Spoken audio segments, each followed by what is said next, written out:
Good morning, everyone. I'm Yvonne Perry, and here we are with another podcast on weareoneinspirit.com. My guest today is a dear friend that I've known a couple of years through our light language sharing, and her name is Anna Brzeski. And she is here to share a little bit about her journey and whatever's on her heart. So, Anna, welcome to the podcast. Oh, thank you so much, Yvonne. It's really wonderful to speak with you. I'm thrilled you're giving me a wonderful opportunity to share my light, And that's what it's all about. All of us sharing together. Mhm. We're in this together. Nobody's alone. Exactly. Yeah. Yeah. So what is it that's on your heart today? Where can we Well, start? This whole past year, I have felt, and I think probably a lot of us on the spiritual path have felt this, that the calling to share our light in a bigger way. Mm-hmm. I see that in a lot of people, and for myself, it's been a really incredible year. And it's so interesting that it all started actually when the COVID pandemic started. Mm-hmm. It all kind of like blew up, or things like opportunities started coming really, really fast. And so you know that I'm a classically oriented musician. I've been classically trained. But about 20 years ago, I had an accident. I injured my back, and I changed my life. It changed my life. I stopped doing classical music and stopped teaching, and I started to do more improvisational work on the piano still, right? And then with the voice as well. And so it was really exciting for me to start doing light language with you a few years ago, because it opened up the improvisation to a whole new level, like a completely different place. And it feels as if it's really important that I do this. And I'll tell you what happened last year. I was kind of catapulted into sharing music. I've been sort of sharing online a little bit, but not much publicly other than online. And last year, when the whole thing was starting in China at the end of February, I went to a concert. It was the last live concert I've been to. And it was by a pianist named Alexandra Streliski, whose music is kind of similar to mine in that it's gentle, it's soothing. And it was surprising to me that she has a big following here in Quebec. Anyway, she's very, very popular. So the hall was filled. It was huge. It was a huge hall filled to capacity. At the end of the concert, which is beautiful, she came out for an encore. But instead of sitting down at the piano, she asked to address the audience and asked, would somebody like to come and play? Wow. And I've never heard of any musician never doing that, right? Sharing the stage with somebody, right? And nobody dared. And my heart was pumping in my chest. You knew it was you. I knew it was me. You get these moments where it's your opportunity. It's like, okay, I got to do this. I got to do it. So I got up, I went, I improvised a little piece, and I got up. I was kind of in a daze, and I got a standing ovation. Really? Yeah, I'm sure you did. 1,500 people standing, applauding me. It was an incredible moment. My heart just kind of expanded huge, and it felt fine. I think it gave me it helped me see the value of what I do. I didn't really get it until that moment where I was appreciated. I felt so appreciated and accepted and just heard. I felt so heard and accepted and appreciated. And it kind of really brought it home to me that people need this. People need this. And then the opportunities just started coming one by one. Like some friends asked me to play for them, like do a little Zoom concert. And they said it really relaxed them, and they needed. Everybody was so stressed out at that time. It was March, April. People were so stressed out. So I realized that my music is valuable, and I don't think I really, really got it until then. And so I started sharing more online, doing more and more stuff. And then I had, of course, I continued doing the light language and doing more vocal stuff as well. And just recently, I did another Zoom concert for my community here. And that was so funny because, I also play the Native American flute, something I started last year as well. It's kind of a new passion for me. And so I decided I would start the concert with the flute, end with the flute. And in the middle, there were piano pieces and other flute pieces. But when I was down in the woods one time, and there's a stream down there that I connect with. It's like the woods are kind of like fairy woods, really, really special. And I have a connection with the fairies there, and I talk to them and I sing to the stream, and the stream loves that, right?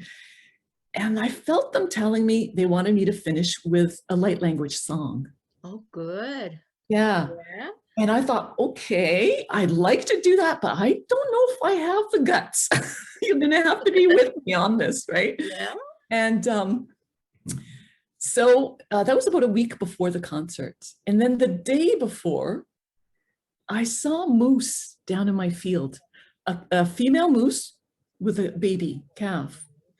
Just a minute, they were just crossing my field, and she stopped and looked at me.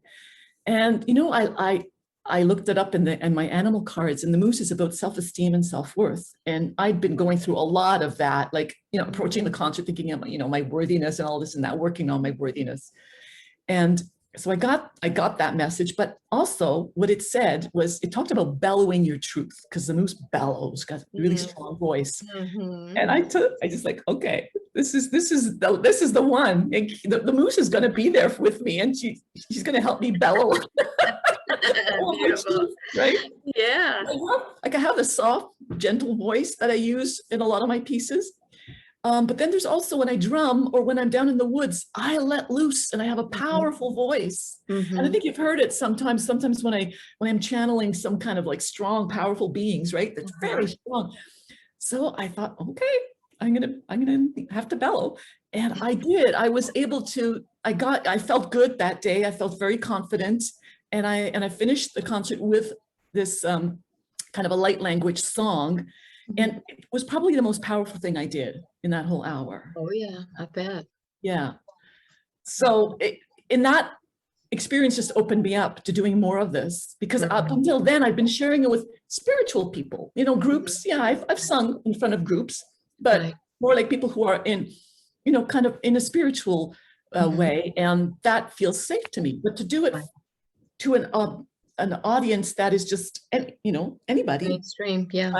My neighbors, my friends, that's takes a little bit more courage to do that. So I felt like I surpassed myself. I went farther than I'd had before. And I mean, thank you, universe, for giving me the opportunity to do that. Yes, that's beautiful. So your journey really caused you to step out more confidently in what you knew to be your authentic self, and share your gifts to a broader audience, one that you hadn't even expected. Yeah, I think that is absolutely beautiful. A lot of things happened over this past year that I would never have imagined. Like, I never thought I would start playing the Native American flute, and this brought me so much joy to do that. And all these, the different, of course, online, there's so much going on now, right? I had the opportunity to collaborate with other musicians, which everybody was getting together in person. Now everything is online, and I'm kind of in a remote area, and I don't travel either because of physical issues. So it's been just wonderful to connect with people online as well. So just altogether, I find that it's been an expansive year, really expansive. Yes, expand and contract. That is something that is kind of on my mind and heart right now, because it's like a lot of people are feeling stuck, and that's the compression where you're about to go through the birth canal and it feels uncomfortable. And then there's the birthing forth, the expansion that you're feeling. And I think both of it is valid and very important part of the journey. It's like the inhale, the exhale. It's a very natural flow, an ebb and flow.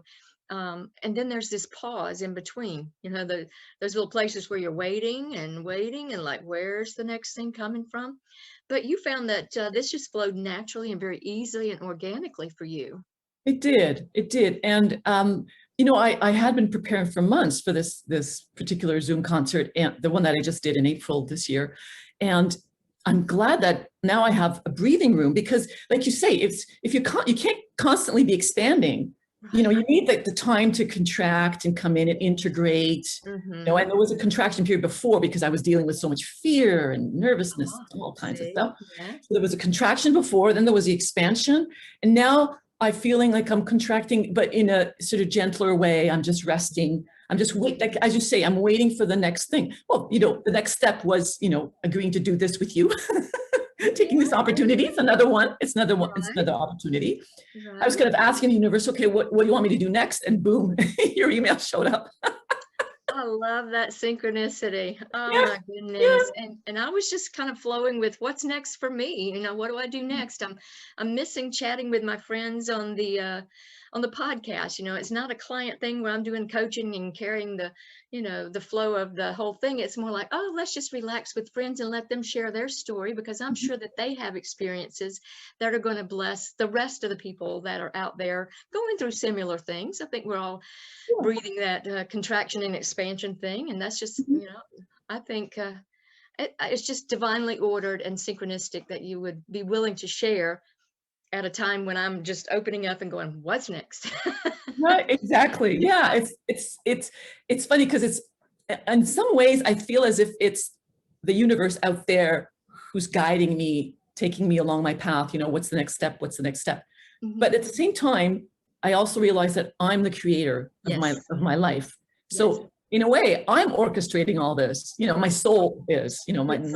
not my ego mind, definitely not, but definitely my soul and my higher self are definitely putting all this together. So it's like it's interesting kind of dichotomy of the universe out there, but the universe is me too. Like I'm Yes. one, Mm-hmm. appearing as all, right? Mm-hmm. So I'm sort of, I think now I'm being called to integrate these different parts. Like we have our small self, our higher self, our soul, our guides, Mm-hmm. uh, angels. There's so much, and yet it's all one too. And I'm starting to feel that pull towards integrating because I worked so hard on, I don't want to say I worked hard, but it felt like there was a lot of integrating light that was going on, Mm-hmm. like to realize that I am the light and that I am a gift. And it's so hard, because we're brought up, always being put down, and Yeah. don't be too big for your britches and all kinds of stuff, right? Mhm. Don't be Right. too you don't want to be you don't want to be aggressive or too strong, so Mhm. especially women, I think we tend to hold back, pull back. Mhm. And I think there's a part of me that's just really, that's done with that. Exactly. Exactly. You know? Living to please others. No, no, no, not anymore. It Yeah, is us living our mission, which is being our authentic self and moving with the flow, whether yeah, that's contraction or wait in the pause or the expansion. What's next? yeah. It is. It's about integrating that. And I think it's very important to take time to do that. Oh, yeah. There are times when a few weeks, I guess a month or so ago, where I had a week and I only had two clients, and that is so unusual, but it felt right. It felt like, oh, this is a pause, and I need to be aware of the gift that I'm being given, to sit back, relax, and really focus on me. I was doing a lot of creative crafting projects and just enjoying uh, some time for me and walking in nature and things like that. And that was a blessing, because then it came out the next week. I had 14 clients and 17 clients, and it's continued on that steady path now for about a month. And it's like, whoa. And Yeah. yet it is the ebb and flow. And when we can get to that without resistant or worrying that we're not going to be provided for when the things are kind of ebbing, Mhm. and that we're not going to be overwhelmed when they're flowing, you just kind of relax into it. And it's like, okay, I can trust this. This is me. Like you said, this is me on some level orchestrating this life for me, for my good, for my highest and best, because I'm one with everything. Yeah. And it helps when sometimes, you see something you don't like, something happens that you don't like, and it makes you uncomfortable. And then you realize, well, if I'm the one who's orchestrating this, there must be a good reason for it. Even though Mhm. you're not sure why, right? You Right, don't know why, but there's a reason. Like for you, you didn't know why you'd had an empty week like that. right. But we also need that time it's like a breath, the breath, just to pause and allow inspiration in. Because if we keep going all the time, I mean, this creative process for me, you know, I've been creating, you know, all my life, and I'm so used to now these ebbs and flows where nothing happens for a while, and sometimes there were years where nothing was going on. So that was hard. That was really hard. But right now things are moving, and the little stops are shorter than they used to be. So that's good. I feel like moving in the right direction, you know, following the flow. Yeah, absolutely. Absolutely. And we're all shifting. And I think that our contribution, just like you stepping out and sharing your music talent and your love and being brave and who you are, affects many people. They look at you and they say, wow, if she can do it, then I can do it. You know, you're giving a positive encouragement and a reinforcement, like, you know, anybody can be who they are. And in fact, that's what we're here for. But so many times we play small and we play into the programming, into the wishes of others, and we forget to express what we are, who we are, our gifts, and to just be. Yeah, So, and to receive from others, because the reason that I was able to do that was because of this pianist that I went to see, Alexandra. who opened it? Yes. I mean, and I was shocked that she was so popular, and her music is not like rock and roll, and it's not spectacular. It's very soothing and slow and easy. And I thought that people, you know, in mainstream, people weren't interested in that kind of music. Boy, was I wrong. they need it. They need it. Yeah. You know, having her as an example of, she dared to put herself out there. She actually told the audience a little bit of her story. She went through a depression before she was able to do that. And she didn't, you know, she was kind of the same, sort of like just pushing her music down, not really being in the light. And then she came out, and her doing that influenced me to do my own. So it's like a ripple effect, right? Right, right. When one of us moves up, it affects the whole. Yeah. It's like throwing a stone into the pond, and the ripple effect going out. Exactly. Yeah, yeah. That's awesome. I really appreciate that. And you're going to send me a clip that I can join with this audio, this video, that shows you playing the piano, improv, and doing your light language. So I'm really excited about that. It's one of the pieces I played at the concert. So I'll send you send you that one. Yeah. Beautiful. I'm looking forward to that. And I know that everybody is going to be excited about sharing that. And yeah. Wonderful. You feel like there's anything else on your heart that you want to share with our listeners before we close? Well, I just feel so full of gratitude for you, because, you know, thanks to you, I've developed this light language. You know, really, you were my teacher, and very inspiring to me. And it's just brought me so much joy. I wish that for everyone, honestly.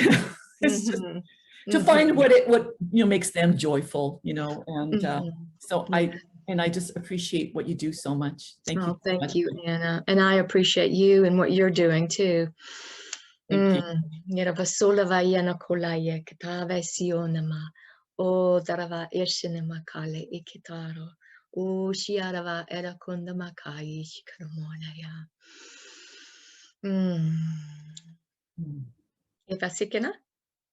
Kalawate shiliana marakatele. Kutona maere. Kinoko shakalele korama. Etu tikalai. Shikalo enedala ketila. Karamarkate utai. Shikada. I can just feel that joy welling up in my heart. I know it sounds like it's another language that should be interpreted, but no, not with the head, with the heart. Bringing it's a vibrational telepathy that touches us at a deep level, on our soul level. Oh, thank you for sharing that. Beautiful. Thank you. And thank you for being my guest today, Anna. Thank you for inviting me. Is there a website or a link to what you're doing on YouTube that we can? Yeah, well, I have a channel on YouTube where people can check out, you know, my name, Anna Brzeski, on YouTube. And I also have a SoundCloud account where they can listen to my music. And I have a blog at, it's called Embodying Radiance at WordPress.com. They can reach me through the blog. I don't have a particular website. Maybe that'll be in the future. Who knows? You shine where you're instructed to shine. There you go. Yeah, I'm waiting for that. You know, that's another step that will happen. Maybe not. We'll see. Yeah. Well, thank you so much. And if you'll send me those links, I'll be sure to put them in the description section below this video so other people can just click and find you. Great. Thank you.